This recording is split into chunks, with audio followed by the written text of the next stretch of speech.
E aí, pessoal, belezinha? Professor Sidgley Oliveira na área e vamos a mais uma aula de língua portuguesa, pessoal. Na aula de hoje, verbos oitavo ano. Acharam que ia ter escapatória, né?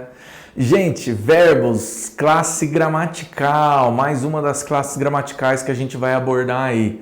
Gente, o estudo dos verbos, ele é extremamente importante, justamente porque no nono ano vossas senhorias irão se deparar com as orações subordinadas, belezinha? E o que são as orações subordinadas? São orações que dependem uma da outra para ter sentido. E o que são orações Pai Nosso que está no céu? Não, pessoal. Orações são frases que contêm pelo menos um verbo. Belezinha? Então, orações são frases que contêm pelo menos um verbo. Belezinha?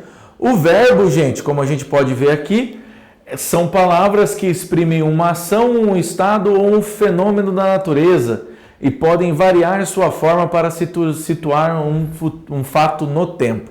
Então vejam, pessoal, essa situação que nós estamos falando, essa maneira com que nós estamos falando, esse texto que nós estamos falando, então o verbo ele pode indicar, uma ação. Que ação que ele pode indicar?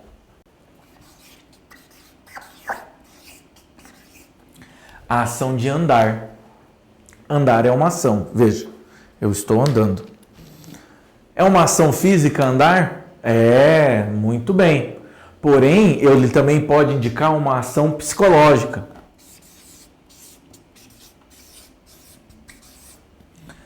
A ação de pensar.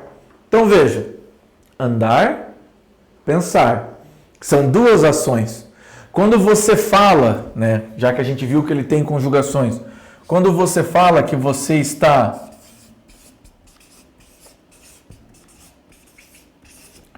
pensando, você está fazendo uma ação. Você pode estar trabalhando, Você pode estar fazendo qualquer outra coisa. Você pode estar parado. Você pode estar assim, Isso, e ainda assim você vai estar pensando. É uma ação psicológica. Então, andar, ação física. Pensar, ou pensando, uma ação psicológica. Não necessariamente você está fazendo. O que mais que ele pode indicar para a gente? Ele pode indicar um estado. Qual o estado que ele pode indicar? Professor, do estado do Paraná. Não é o estado do Paraná. O estado que nós estamos no momento. Então, por exemplo, nós vamos usar o verbo estar, certo? Então, vou deixar ele conjugado já. Então, estou, é o estado, que eu vou estar. Estou feliz. Estou triste. Estou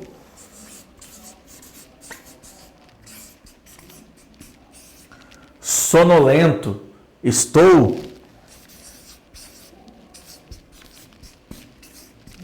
doente. Então vejam, o verbo estar, ele pode indicar todos esses senhores aqui. Então é o estado que eu estou me sentindo, é um estado físico. Por que é um estado físico? Aqui eu acabei esquecendo de colocar. Agora eu posso colocar aqui, estou andando. Veja, estou andando. Estou andando, no caso aqui em círculo, certo? Estou andando. Por quê? Aqui sim, Aqui é um estado físico. Opa, perdão. Esse estado físico é o que eu estou fazendo, certo? O que mais que ele indica? Um fenômeno da natureza, pessoal. Qual fenômeno da natureza ele vai indicar pra gente? Todos. Uma vez que todos os fenômenos da natureza são verbos. Então veja.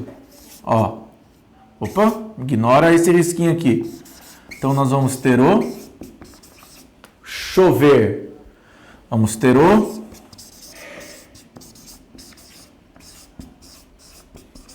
amanhecer. Vamos ter o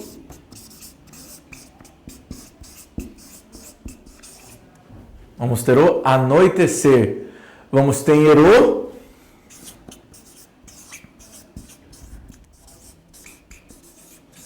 ensolarado. Então vejam, tudo isso daqui é verbo. Primeira conjugação, depois a gente vai ver, vamos ter eles conjugado. Eu posso dizer que estava chovendo. Então tudo isso são verbos. Fenômenos da natureza são todos verbos. Está chovendo, está garoando, está ventando, está nevando. São fenômenos da natureza.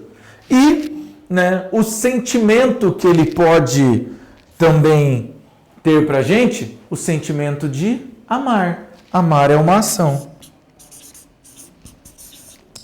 Da mesma maneira que nós podemos ter o contrário de amar. Podemos ter o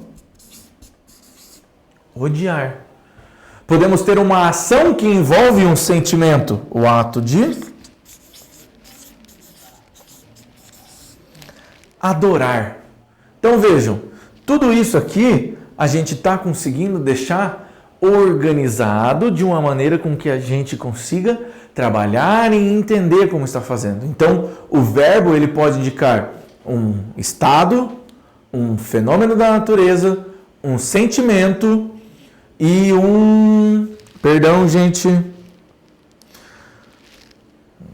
uma ação, um fenômeno, um estado e um sentimento. Pronto, é isso que ele pode indicar. Vamos lá então? A palavra verbo origina-se do latim verbum, que significa nada mais, nada menos que palavra. Ao chamar o verbo de verbos, isto é, de palavras, os romanos queriam dizer que o verbo é a palavra por excelência, a mais rica e de morfologia mais farta. O verbo continua sendo em português a classe de palavras que assume o maior número de formas flexionadas. A gente já vai ver isso. O que não é novidade para ninguém. O que é menos evidente é que essa riqueza morfológica tem forte contrapartida semântica. Ela faz morfologicamente tem forte contrapartida semântica. Ela faz com que em qualquer sentença seja reservada ao verbo a tarefa de prestar uma série de informações preciosas. O que ele quer dizer com isso, gente?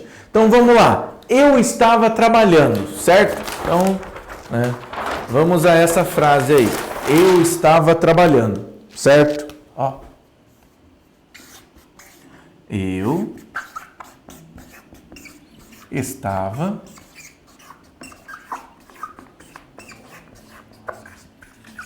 trabalhando. Vejam, aqui a gente tem dois verbos e eu estou falando a ação que eu estava fazendo. Essa é a ação. O verbo faz a frase se movimentar.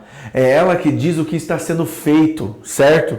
Então, esse estava trabalhando, ele também me dá uma informação. Se eu digo eu estava trabalhando, significa que agora eu não estou mais. Por quê? Porque a outra informação que eu tenho aqui é que ele está no passado, certo? Então, meu verbo está no passado. Por quê? Porque eu estava trabalhando. Opa, não está mais? Posso tirar isso. Vejam, o próprio trabalhando, eu estava a trabalhar. Opa, trabalhar tem sentido?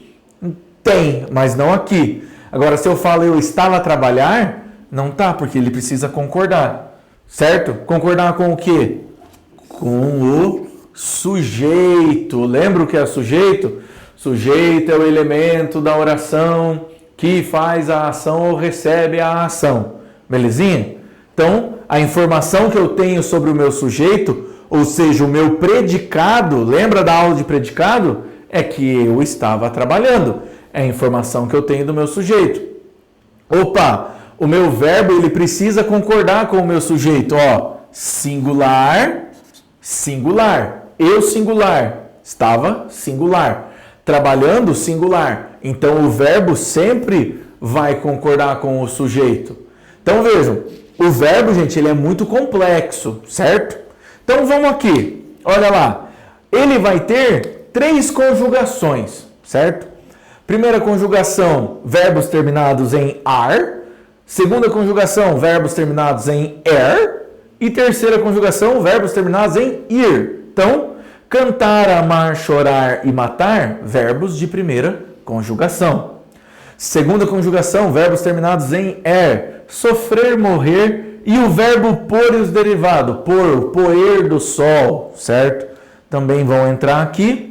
E os verbos terminados em ir, partir, assistir, vir, sorrir. Então, as conjugações do verbo vão dizer aqui em qual uma daqueles estão. A vogal temática. O que é a vogal temática? É ela que dá o tema da minha oração. Como assim, professor? Calma, que essa daí a gente vai ver depois. Com mais calma, amor e paciência. Não se preocupem. Classificação. Então, nos verbos, gente, nós vamos ter os regulares, os irregulares, os anômalos, os abundantes e os defectivos. Então, a gente tem uma sequência de verbozinhos aí para a gente dar uma olhadinha neles. Então, olha lá. Regular. Quando flexionam-se de acordo com o paradigma da conjugação. Estudar. Eu estudo, tu estuda, ele estuda, nós estudamos. Tudo igualzinho. Então, ele é regular, certo? Irregular. Quando não seguem o paradigma da conjugação. Caber. O verbo caber. Eu caibo. Medir. Eu meço. Verbo caber. Eu caibo. Veja que eu mudei. E o verbo medir. Eu meço. Eu também mudei a forma dele. Os anômalos, quando sofrem modificação também no radical. O R aqui, ó. Eu vou, o ser, eu sou. E quanto à morfologia. Defectivos, quando são conjugados em todas as formas. Falir não possui nem primeira, nem segunda, nem terceira pessoas do presente do indicativo. E os abundantes quando possuem mais de uma forma de conjugação. Acendido, aceso, incluído, incluso. Então vejam, pessoal, os verbos eles vêm justamente para nos ajudar a descobrir as ações, como que está sendo as ações desses determinados assuntos. A partir deles que a gente vai desenvolver um conhecimento muito mais aprofundado das informações, belezinha? Isso tudo faz com que a gente consiga entender melhor o funcionamento dessas estruturas, beleza? Gente, na próxima aula nós vamos ver o radical, vogal temática, desinência. A gente vai ver tudo isso e mais um pouco ainda para a gente poder continuar, belezinha? Pessoal, muito obrigado e até a próxima!